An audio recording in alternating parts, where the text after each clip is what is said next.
এই যে পিসিমণি, আজকে উনুনটা ধরাতে একটু দেরি হয়ে গেল। আপনারা কত দূর থেকে আসছেন। আমি দোতলায় দুখানা ঘর পরিষ্কার করে রেখেছি, আপনারা গিয়ে বসুন, আমি এখনই চা জল খাবার নিয়ে যাচ্ছি। জল খাবারে কি বানাবে? ওই গরম গরম ফুলকো লুচি আর আলুর দম। রাবিশ, ওসব আমরা খাবো না। আমাদের জন্য চিকেন কাটলেট বানাও। কি নাম বললে? Chicken cutlet?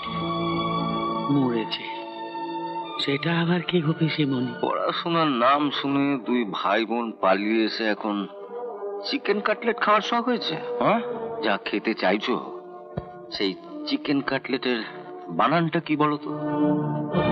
এই চিকেন কাটলেট বানানটা বলতে পারলে আমি এক্ষুনি শহরে গিয়ে 1 ডজন চিকেন কাটলেট এনে তোমাদের খাওয়াবো। না বল, বলো বল। চিকেন বানান?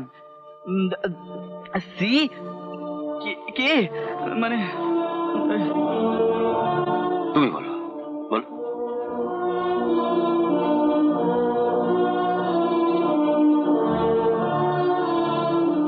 এক ডজনে 6টা ভাত গেল, একজন পালালো। যাকে তুমি বলো। ওই তো C K, C I K, C K মানে রঘুদা, তুমি লুচি আলুর দমই নিয়ে এসো।